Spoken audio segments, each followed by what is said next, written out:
sponsors that made this video possible.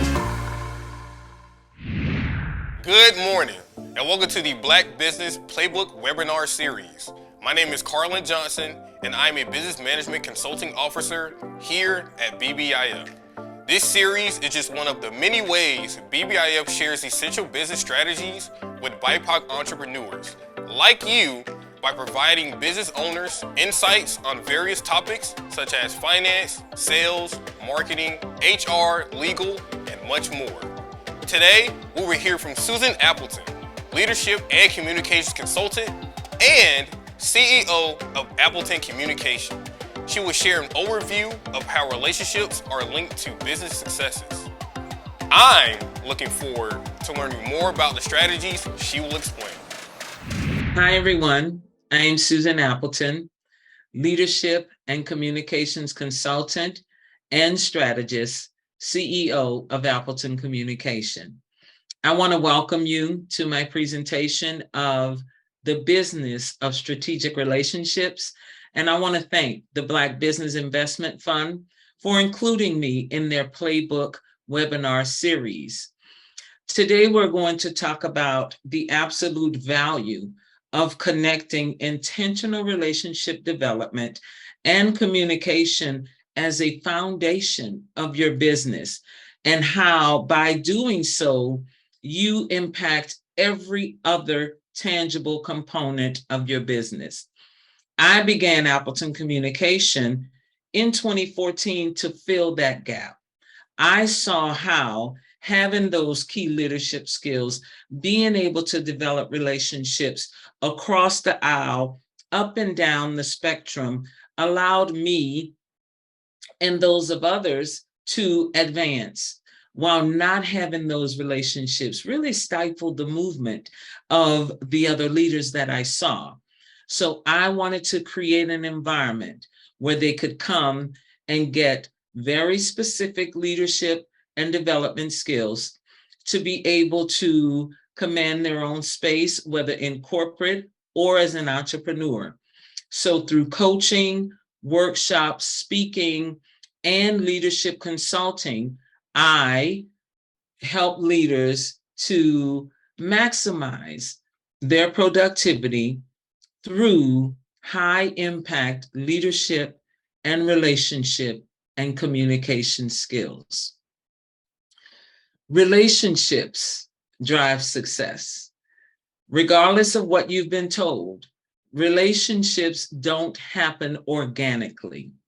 There is a method to developing relationships when you are intent upon having them be a catalyst for you as a leader, to be an extension of who you are as a leader. Relationship development enables you as a leader to expand your leadership capacity. It enables you to be able to lead without actually having to be in the room. Relationship development is directly linked to everything. It provides clear direction and creates collective contribution. Collective contribution is when I have an investment in what we're doing, I understand the mission, you hear my voice, you allow me to have a space and a say-so because you intentionally work to develop a relationship.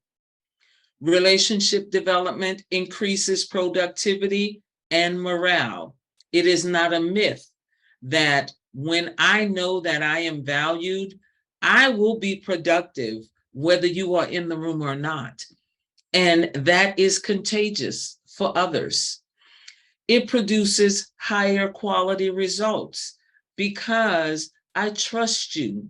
I know that it is not just about your initiative.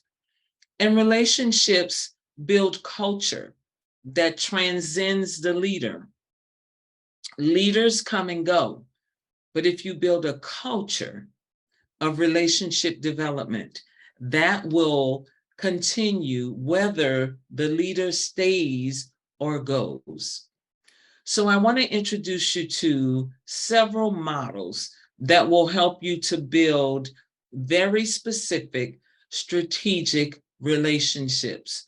Whether you're an entrepreneur who is just dealing with customers, or whether you're a huge conglomerate, you can impact what is happening in relationships through this one model, the human business model.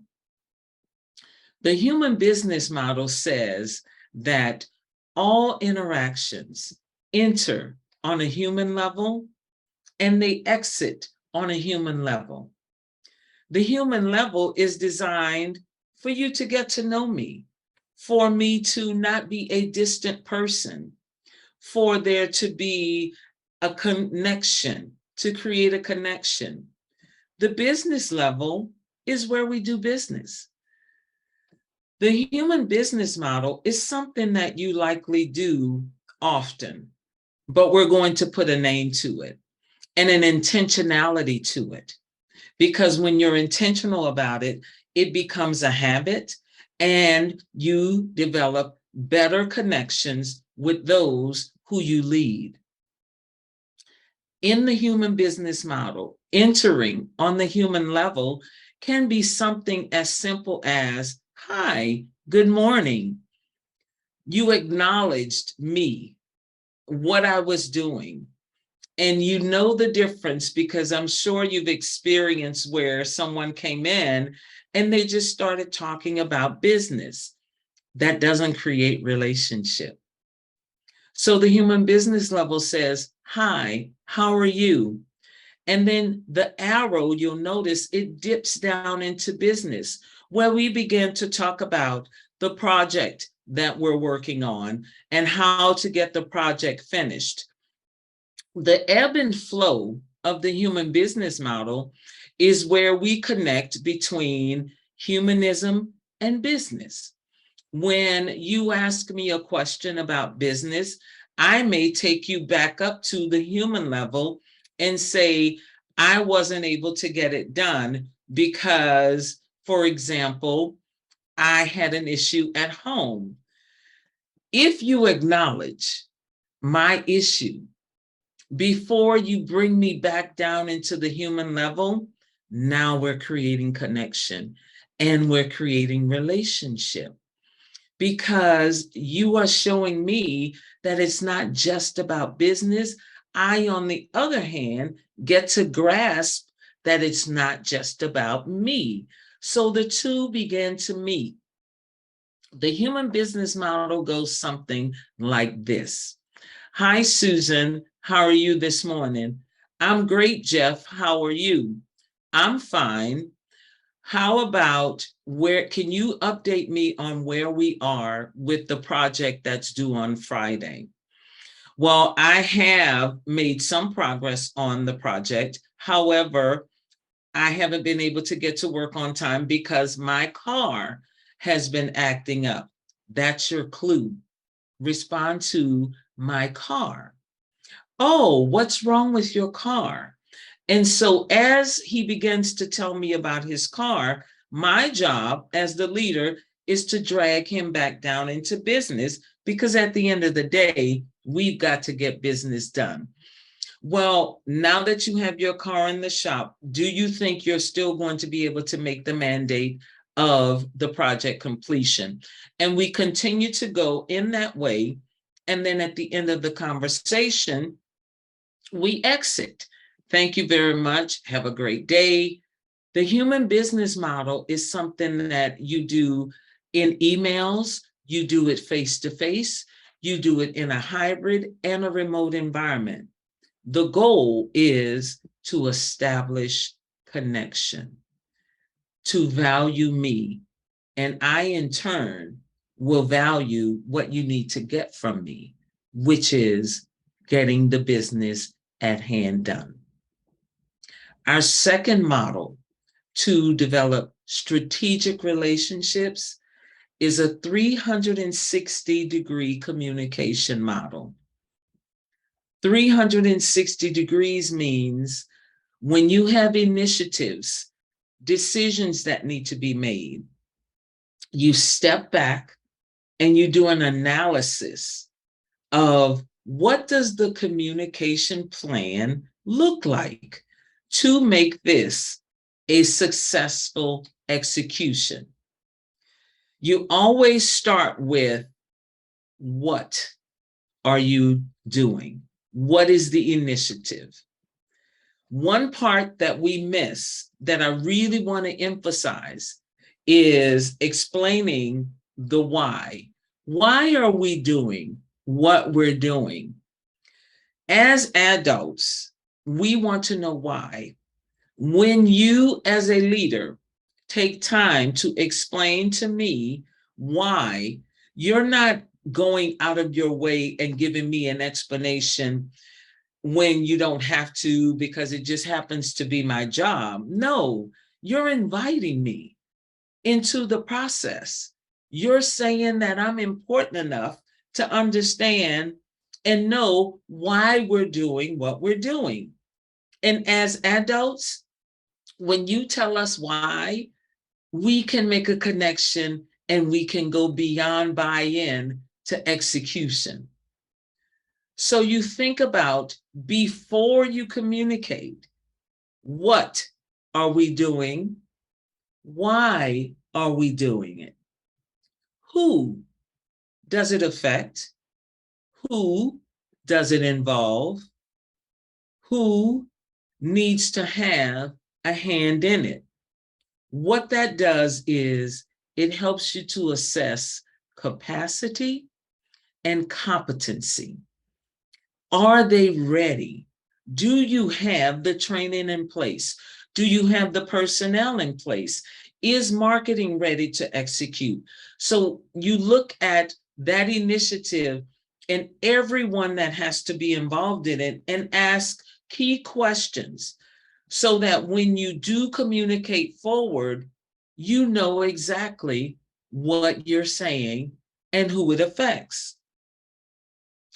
The fourth part of the communication model is when. When are you doing it? When does it need to be done? When should it start? When are the assessments going to happen in the midway point to look at our progress? And when do we anticipate finishing? Those are the things that we ask when we are intentional about communicating, not just from an organic perspective or thinking that something is going to happen simply because we said it should or we desire it to. It is our job to ingrain in our culture that anytime an initiative is being done, that we think about the steps to make sure that everyone is on the same page. And we do that by following the communication model. So we started with, what are we talking about? Why are we doing it? Who's going to be involved? When is it going to be involved? And then where? Where is it happening? Of course, if you think, oh, we're in our office, it's going to happen in our office. But if there are parts to that, then we need to know that when we communicate, we need to say, this is going to happen in this section. This is going to happen over here. If it's multi-departmental, then that should be very clear as to where it's going to be executed at what time. And then how. How do we plan on making it happen?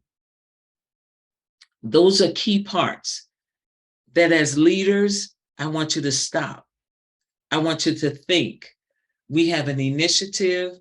We want it to be executed with 100% clarity. And we want to have everyone involved in that process. The communication model will help you to do that. And last but not least, I want to leave you with some essential tips that will drive your business forward.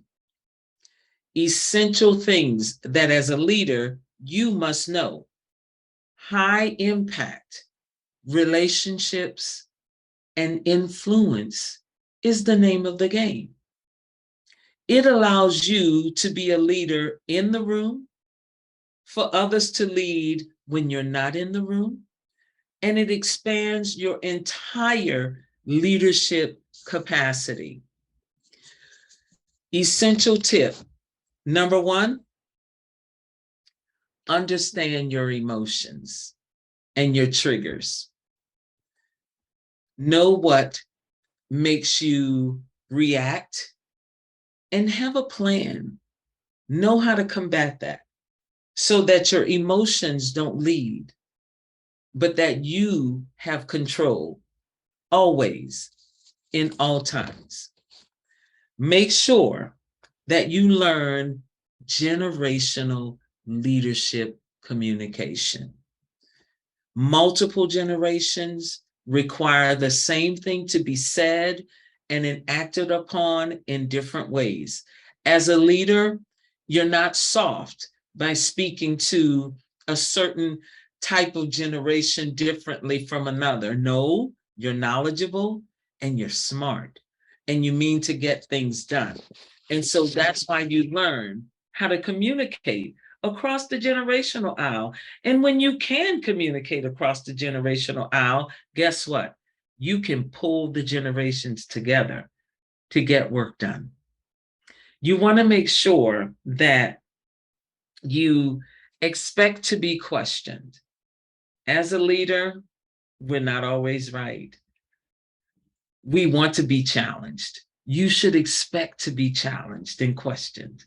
That is the hallmark of a great leader, one who can say, oh, you have an idea, or you have a thought that may not be my thought. It's all about relationship development and building trust and letting people know that you don't know everything. Be a continuous learner. Continue to learn, continue to advocate for learning, continue to be a leader who pushes those who you lead to learn. All of the things that we've talked about leads us to relationship development with intentionality. It is very nice to say or think that relationships will develop organically. Intentional relationships make impact. They happen. Organic relationships may happen. Which side do you want to be on is the question that you have to ask. Where do you want to go in your business, in your organization? And do you have a mindset to be very intentional about building relationships and developing communication skills that will work for you and for those that you lead? I'd like to thank you for your time. Thank again the Black Business Investment Fund. I am Susan Appleton. It has been my pleasure to serve you, and I hope you have at least one takeaway that you can implement in your day-to-day starting tomorrow. Actually, start today. Across social media, I am at Appleton Communication. Have a great day and continued success. Thank you, Susan, for taking the time to present today. Her end note is spot on. Don't leave for tomorrow what can be done today. Take the time to invest in yourself and your business. I caught 5 takeaways from her presentation. 1. Understand your emotions. 2. Learn generational leadership communication. 3. Expect to be questioned as a leader. 4. Be a continuous learner. And 5, last and not least, practice relationship building with intentionality. Let us know in the comment section which takeaway resonates most with you. As a reminder, follow BBIF on social media at BBIF Florida for updates about upcoming webinar episodes. Thank you for tuning in, and we will see you soon. We want to give a thank you to the sponsors that made this video possible.